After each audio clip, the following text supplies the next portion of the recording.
Na madrugada de 1820, chamas devastadoras consumiram o coração espiritual de Cork. As labaredas devoraram décadas de fé construída em segredo, reduzindo a cinzas os sonhos de uma comunidade inteira. Mas dessa tragédia nasceu algo ainda mais extraordinário. Esta é a história da catedral que desafiou impérios, sobreviveu ao fogo e carrega em suas pedras os segredos mais profundos da resistência irlandesa. Uma igreja que foi erguida na clandestinidade, destruída por forças misteriosas e renasceu das cinzas sob a visão de um dos maiores arquitetos do século XIX. Bem-vindos ao Rotas Sagradas. Eu sou a voz que guiará vocês pelas histórias mais fascinantes das igrejas do mundo. Hoje, vamos desvendar os mistérios da Cathedral of St. Mary and St. Anne, em Cork, Irlanda.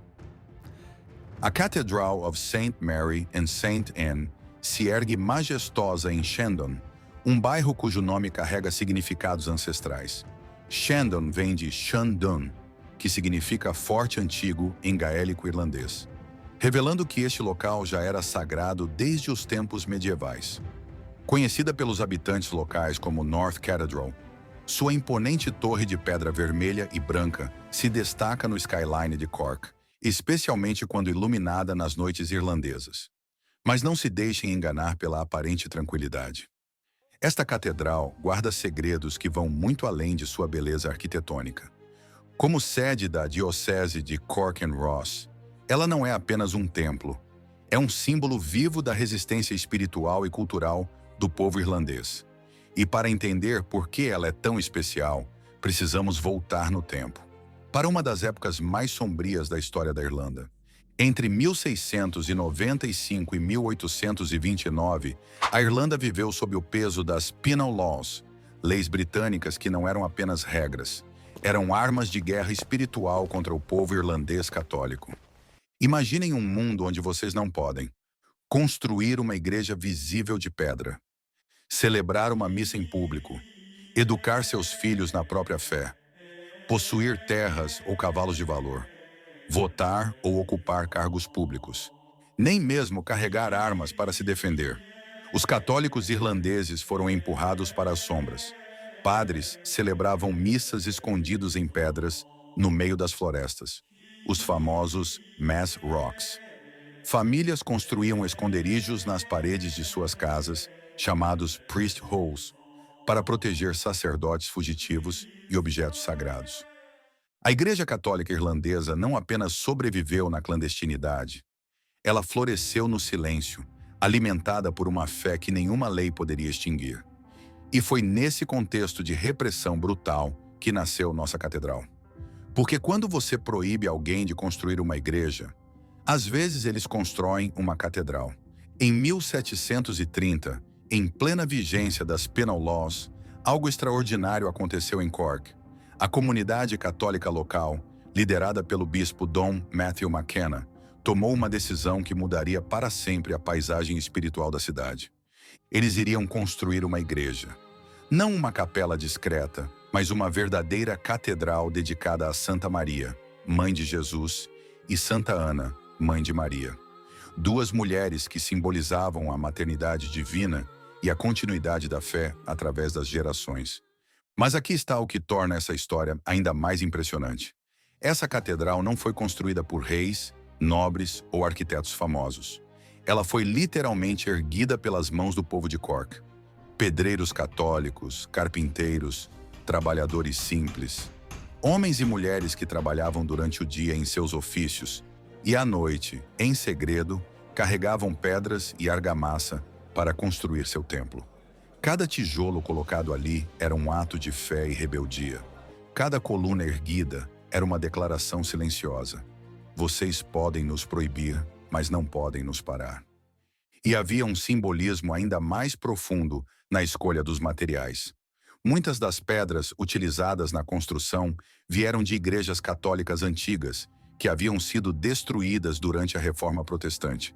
Era como se a própria história estivesse renascendo, tijolo por tijolo, oração por oração. A primeira igreja católica neste local foi consagrada discretamente, longe dos olhos do governo britânico, mas sua existência em si já era uma vitória monumental.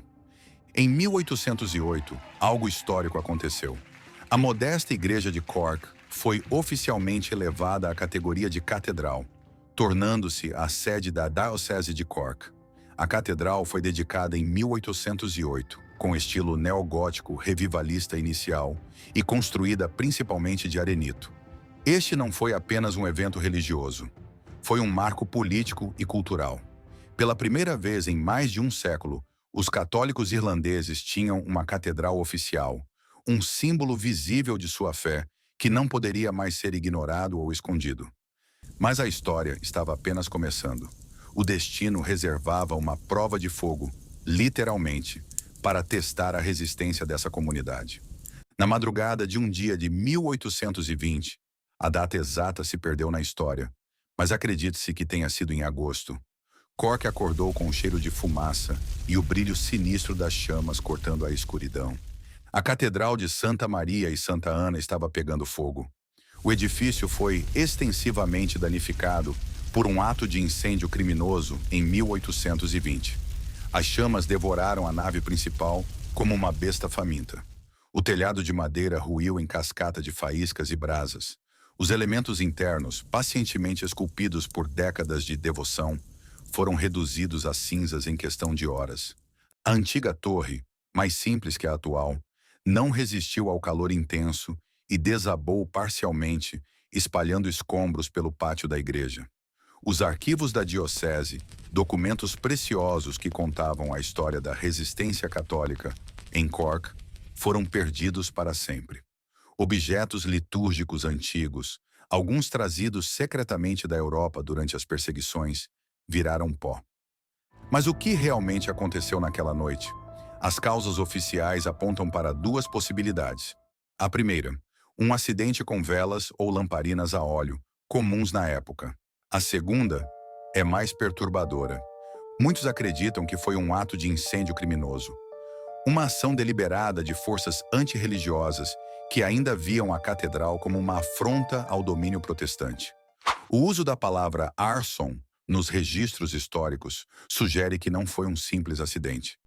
Mas aqui está o que os incendiários, se é que existiram, não esperavam: a reação do povo de Cork. Em vez de desespero, houve determinação. Em vez de derrota, houve renascimento. Porque às vezes é preciso que algo seja completamente destruído para que possa ressurgir ainda mais forte. Antes de continuarmos com essa história incrível de renascimento, deixem um like neste vídeo e se inscrevam no canal. A reconstrução da catedral não foi apenas um projeto religioso. Foi uma obra de arte arquitetônica que mudaria para sempre a paisagem de Cork. E o homem por trás dessa transformação era alguém verdadeiramente especial. George Richard Payne foi aprendiz do famoso arquiteto John Nash de Londres, e junto com seu irmão James, eram arquitetos do Renascimento Gótico que haviam sido aprendizes do famoso arquiteto britânico da Regência, John Nash. George Richard Payne empreendeu a restauração da catedral, ampliando o santuário e criando um arco do coro. A catedral reabriu em 1828. Mas Payne não se limitou a reconstruir. Ele reimaginou completamente a catedral. O trabalho de G.R. Payne foi descrito como um dos melhores exemplos do país de um estilo gótico florido da arquitetura. A nova torre que Payne projetou não era apenas mais alta, era uma declaração arquitetônica.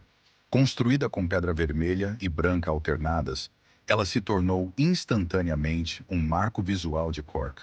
À noite, quando iluminada, parece flutuar sobre a cidade como um farol espiritual. Payne ampliou o santuário, criou o majestoso arco do coro que domina o interior e desenhou um sistema de janelas que permitia à luz natural banhar o altar em tons dourados durante o dia. Cada detalhe foi pensado para criar não apenas um espaço religioso, mas uma experiência transcendental.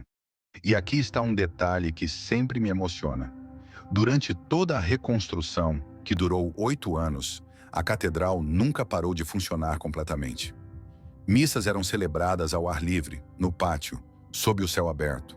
A comunidade se reunia entre os escombros e as obras, provando que a fé não precisa de paredes para existir. Hoje, quando vocês entram na Cathedral of St. Mary and St. Anne, estão caminhando através de camadas de história arquitetônica que se estendem por quase 3 séculos. O interior é uma sinfonia de pedra e luz.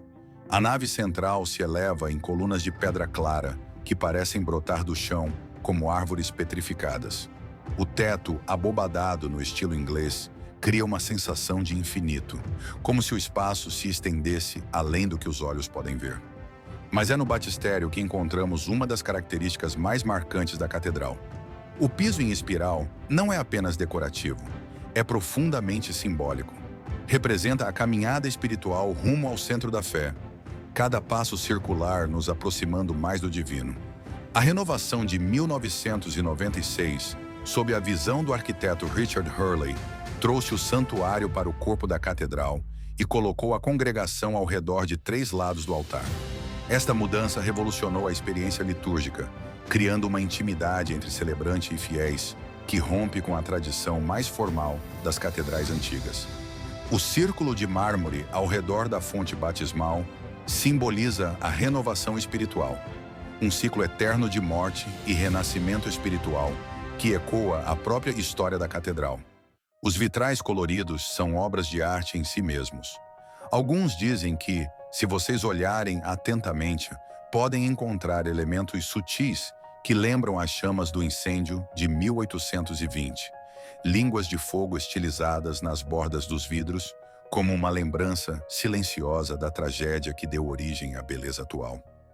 O órgão principal, frequentemente usado em missas e concertos religiosos, possui uma acústica tão perfeita que cada nota parece ecoar diretamente do céu. Mas uma catedral com uma história tão intensa inevitavelmente atrai outros tipos de histórias, lendas que passam de geração em geração entre os paroquianos mais antigos de Cork.